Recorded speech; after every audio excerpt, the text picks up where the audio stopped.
Selamat sore para netizen dimanapun kita berada, salam inspirasi bagi kita semua. Ya, ada kekecewaan besar ya. Pendukung-pendukung Pak Jokowi dulu begitu, sekarang merasa sedih ya, merasa panik begitu kan ya. Karena Pak Ganjar sendiri tidak dilirik oleh Pak Jokowi begitu kan. Karena pada hakikatnya jelas mereka begitu ya, Pak Ganjar itu sudah jelas ya di depan mata sudah kalah begitu kan. Maka yang dikritik habis-habisan itu adalah Pak Jokowi di situ memainkan ya politik dinasti, memainkan MK katanya begitu. Banyak muncul spekulasi dan pada akhirnya yang paling menarik dari sini adalah ketika ada curhatan-curhatan rasa sakit hati begitu 9 tahun mendukung Pak Jokowi tapi tiba-tiba dihianati dengan satu hari ya, dengan dihianati dengan mengusung Gibran begitu kan. Orang kan berspekulasi begitu, gimana ini begitu kan ya. Ini saya kutip begitu kan dari pendukung Ganjar, pendukung Prabowo begitu kan, yang kemudian sekarang mendukung Pak Ganjar begitu kan. 9 tahun saya dukung Pak Jokowi ya katanya ya. Bahkan ini kecewa ya ini. Bertahun-tahun dukung Jokowi karena melihat Indonesia semakin baik, infrastruktur dibangun masif, pemerataan pembangunan dari Aceh hingga Papua. Pret. Makanya jangan terlalu jangan terlalu ambisius lah untuk menjunjung tinggi nama Pak Jokowi begitu, dan pada akhirnya sekarang kecewa mereka begitu kan ya, kepanasan, kecewa begitu, arahnya tidak tahu kemana begitu, mau dukung siapa begitu kan, jangan-jangan nanti ya mentok dukung Anies Baswedan, bisa saja seperti itu begitu, karena Pak Ganjar sudah di depan mata jelas kalah mereka begitu ya. Pak Ganjar kuat karena memang ada Pak Jokowi pada waktu itu begitu ya. Setahun sebelumnya ya leading ternyata terjadi antara begitu kan ontaran-ontaran MK yang diduga memuluskan dinasti keluarga ya. Ini Kaisang 2 hari langsung jadi ketua umum PSI dapat ya privilege sebagai anak presiden katanya ya. 2. Gibran anak pertama ya, anak pertama Jokowi yang awalnya tidak tertarik politik kemudian tiba-tiba maju jadi wali kota Solo, baru 2 tahun jadi wali kota Solo diisukan jadi cawapres. Terkendala umur, EMK putuskan bisa daftar ya, cawapres asal pernah jadi kepala daerah. Privilege lagi katanya begitu ya. Bahkan di satu sisi Paman Anwar Usman merupakan ketua MK yang memutuskan hingga sang ponakan bisa diusungkan sebagai cawapres.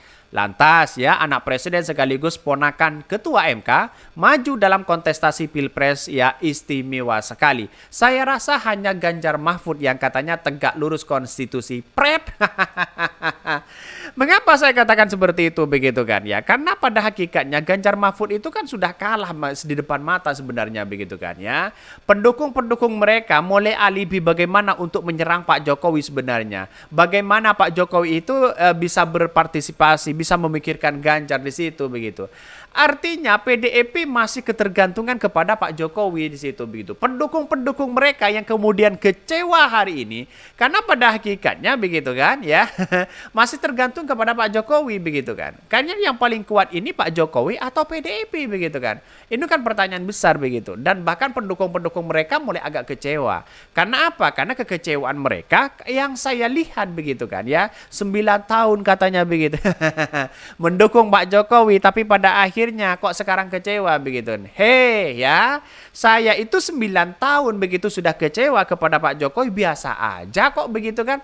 Kenapa pendukung-pendukung Pak Ganjar hanya kecewa berapa hari begitu kan ya? Karena Pak Jokowi punya pilihan lain begitu kan. Tiba-tiba kecewanya besar luar biasa begitu.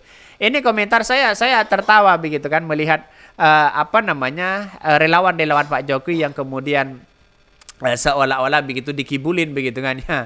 Intinya kalian sakit hati aja, pilihan kalian tidak diikuti oleh Pak Jokowi. Ya betul di situ begitu kan. Ya karena pada hakikatnya masyarakat sudah paham sebenarnya begitu kan ya. Kekuatan dari PDIP dan Ganjar untuk menang yaitu ada di Pak Jokowi begitu. Kalau Pak Jokowi mendukung anaknya gimana begitu kan. Kan jauh mereka begitu ya. Justru sebaliknya Indonesia semakin buruk di bawah pemerintah Jokowi. Kebutuhan pokok, BBM, pendidikan, kesehatan naik ya, semua hal dipajakin sekarang. Ya, hutang menumpuk, lingkaran rusak, demokrasi apalagi. Kalian berkata begini karena kalian punya majikan yang baru aja. Benar juga begitu di situ begitu kan ya. Karena pada hakikatnya kalau sudah nikmat dengan Pak Jokowi begitu kan ya, katanya sudah ketemu dengan relawan begitu kan tadi malam, tapi pada akhirnya apa yang terjadi begitu kan? Kekuatan Pak Jokowi di situ memelihara relawan begitu kan. Coba bayangkan dengan situasi politik hari ini dengan yang namanya adil dan makmur begitu kan ya, sama rata begitu kan, tidak ada cawe-cawe masalah ini, ya keuntungan itu sangat luar biasa kepada Anies Caimin.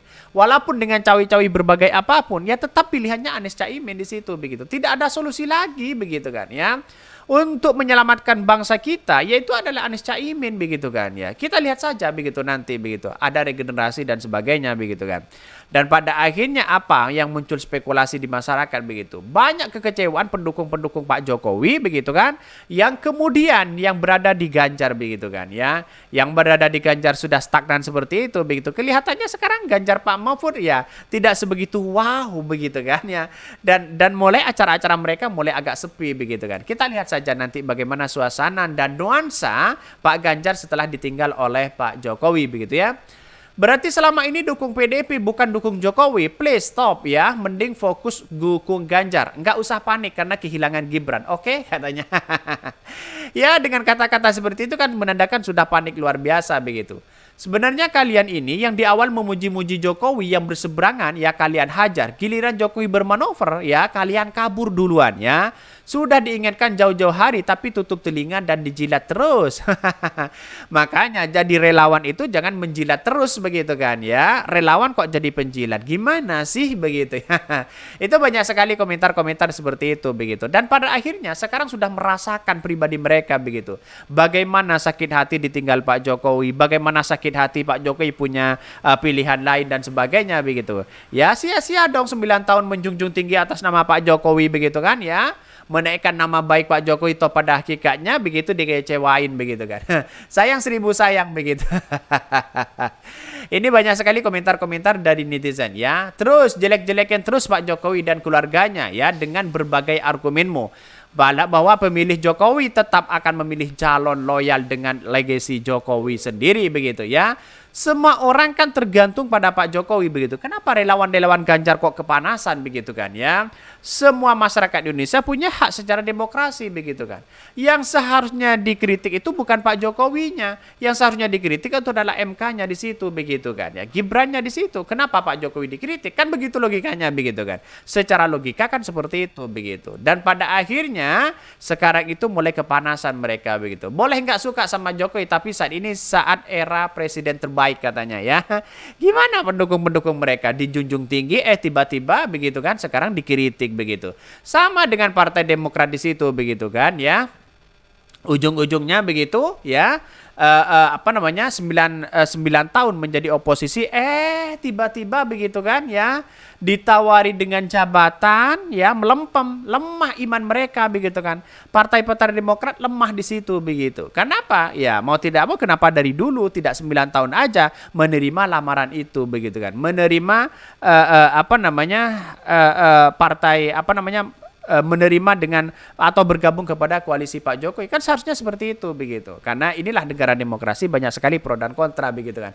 Tapi saya yakin dan seyakin-yakinnya Ganjar itu sudah kalah di depan mata begitu kan. Sudah tidak bisa dipertahankan lagi. Karena apa? Karena kekuatan dari PDIP yang diandalkan itu adalah Pak Jokowi. Tapi Pak Jokowi kan punya pilihan masing-masing begitu ya. Mungkin itu yang kami sampaikan ya. Tonton terus channel Khodari Podcast Rakyat ini karena ada berita-berita menarik dan viral setiap harinya.